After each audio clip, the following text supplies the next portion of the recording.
A restavek is in Creole, it means to stay with, and it's what used to happen is if a family was not able to raise their children, then they would give them to an aunt or an uncle or someone in their family that maybe had greater resource that would help them. Well, that began into some of the really bad people in Haiti. In our country, we'd call them coyotes, would go to a family and say, oh, I know someone in the city that will take care of your child for you. So they would take that child and basically sell them into slavery for either sexual slaves or labor slaves or whatever. So we have over 300,000 restavek children in Haiti. And we were able to start taking some kids, and they've been incredibly abused through their life. And the exciting thing is to watch them go through this process of healing. They may give you a smile, they may come up and hug you, but they're still broken kids because they've been abused at such a phenomenal level.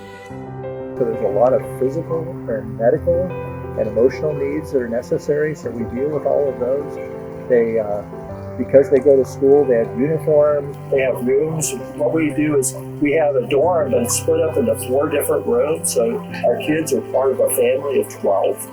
And so it becomes much more of a group home or a large family rather than this huge dorm, feeling like that's healthier for them. Because we're a church-centric organization on Sundays, the kids walk to church and they're a part of Sunday school, they're a part of youth group, they're in leadership in the churches, and they're learning this other dimension of life, and that is to be part of the body of Christ, which is awesome.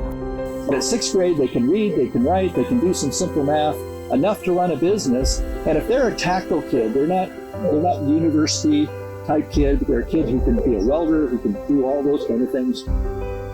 We'll reroute them, or we'll take them to the training center, and we'll give them a trade.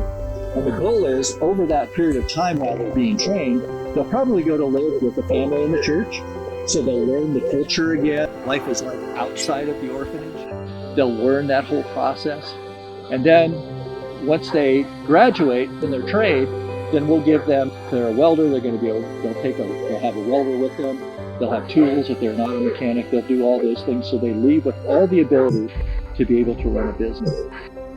God has given them to us so that we can invest in them, so that when we know they know Jesus, when we know they're emotionally healed from the issues that are going on, when we know that they've got the physical skills to be able to do it, and when we know they're ready to handle the temptations of their culture, that's when they'll leave. So some of our kids may not leave till they're 30. It doesn't matter to us, because it's not about the chronological age, it's about the maturity and their ability to be successful in the world that God has given them.